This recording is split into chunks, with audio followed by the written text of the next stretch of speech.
Hey, hallo! Welkom terug vrienden van Naald en Draad. Vandaag ga ik jullie vertellen wat mijn 5 solutions, dus mijn 5 naaidoelen voor dit jaar zijn. Want het is nog altijd januari, dus dan vind ik dat het nog altijd mag dat ik het over mijn doelen kan hebben met jullie. Bon, mijn eerste doel is meer tassen naaien. Of niet noodzakelijk meer, maar mij vooral daar echt wel in verdiepen. Ik heb nu de laatste tijd een aantal tassen gemaakt en ik vond het eigenlijk super leuk om te doen. Maar ik merk ook, omdat ik het nog niet zoveel gedaan heb, dat ik er nog heel veel over kan bijleren. Dus dat wil ik dit jaar doen. Ik heb daar heel wat boeken voor. Ik had in mijn vorig filmpje al laten zien, of een van mijn vorige filmpjes, dat ik dit boek had gekregen van mijn tante. De Bagmaking Bible. Maar ik ben op zoek gegaan in mijn naaibibliotheek, die redelijk uitgebreid is. En ik heb eigenlijk meer boeken over tassen maken dan ik dacht. Ik heb deze ook nog van Amy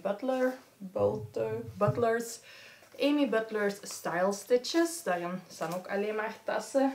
Amy is daar wel vrij bekend voor. Dan heb ik ook nog deze tassen met klassen. Die heb ik heel lang geleden eens gekocht. En ik heb daar volgens mij nog nooit iets uitgemaakt. Ik denk trouwens dat het een van mijn eerste naaiboeken was.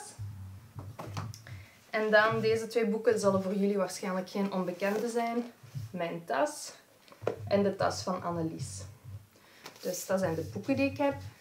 Daarnaast heb ik ook nog een aantal Craftsy cursussen. Craftsy is een website online waar je videocursussen kan volgen over van alles, waaronder naaien. En ze hebben ook een aantal cursussen rond tassen maken. Ik heb op dit moment Sew Better Bags, 20 Essential Techniques for Bagmaking. En Building Better Bags, denk ik. Er waren 2 die een heel gelijkaardige naam hadden. Dus die ga ik ook zeker gebruiken. En ik heb ook nog zo de Weekend Duffel. Want dat vond ik wel een tof patroon. Dan kun je dat zo mee stap voor stap doen met degene die dat het gemaakt heeft. Dus dat is super tof. Daar ga ik me echt mee amuseren. En je hebt ook zoiets. De Bag a Month Club heet dat. En dat is gedurende de eerste 6 maanden van het jaar. Elke maand krijg je digitaal een patroon voor een tas te maken. En dan kan je die maken en ook daar op de website zetten. En dat is wel heel tof. En het leuke is, dat zijn eigenlijk allemaal vrij bekende tassenontwerpsters. Maar dat zijn hun nieuwe ontwerpen. Dus die komen ook pas veel later uit. Dus dan heb je die ook als eerste. En het is ook gewoon spannend om te zien wat je gaat krijgen. Ik had gekeken naar die van vorig jaar. En daar zaten er wel heel veel toffe tussen. Dus daarmee dat ik dacht, ik ga het wel wagen en dan zie ik wel weer. Ik moet wel zeggen dat ik niet zo super enthousiast ben over de tas van januari. Maar ik ga hem toch maken gewoon voor de technieken wat te oefenen. Misschien dat ze nog wat speel met de stofjes, dat ik er wel een tof resultaat uit kan krijgen. Dus dat is mijn eerste solution. Nummer 2 is meer cosplay naaien. Misschien weet niet iedereen van jullie wat cosplay is. Dat is eigenlijk dat je helemaal verkleedt in een karakter, wat je tof vindt. En ik vind dat heel tof.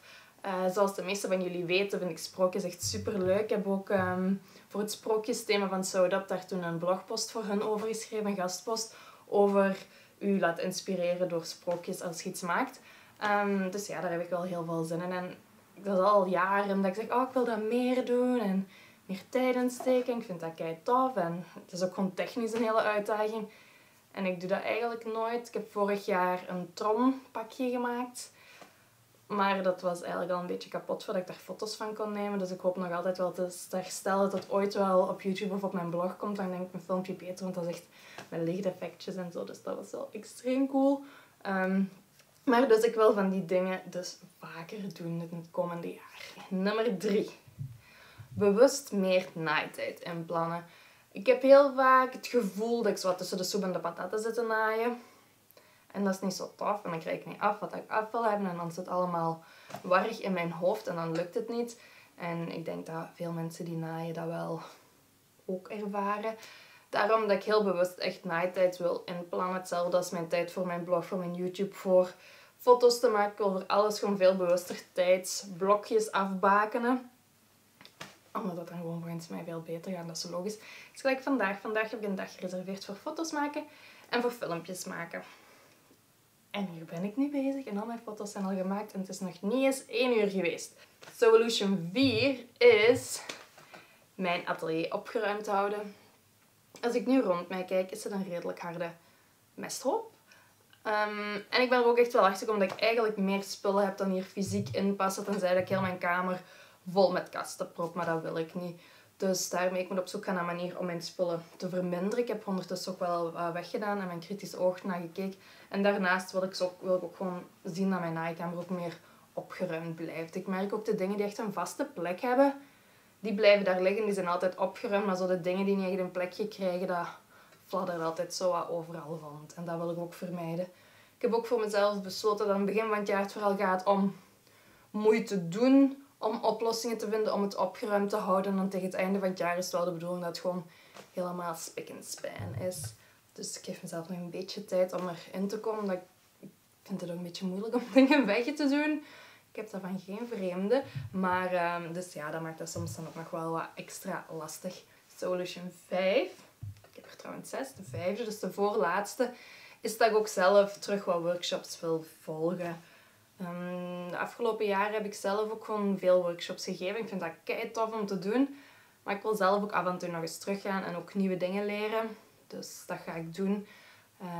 Ik ben op dit moment ook bezig met een workshopreeks over modetekenen. Echt schetsen, want ik ben daar absoluut geen held in. En dat is al kei tof. En ik heb er nog een paar in mijn hoofd, maar dat is meer voor later. En dan mijn laatste solution, nummer 6. Dat is een vrij logische, maar ik weet niet of jullie het allemaal weten, maar dit jaar studeer ik in principe af als patroontekenaar in juni.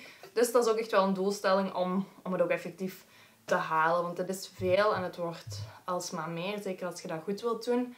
Dus, en dat wil ik zeker doen. Dus dat is ook mijn laatste solution voor dit jaar. Goed.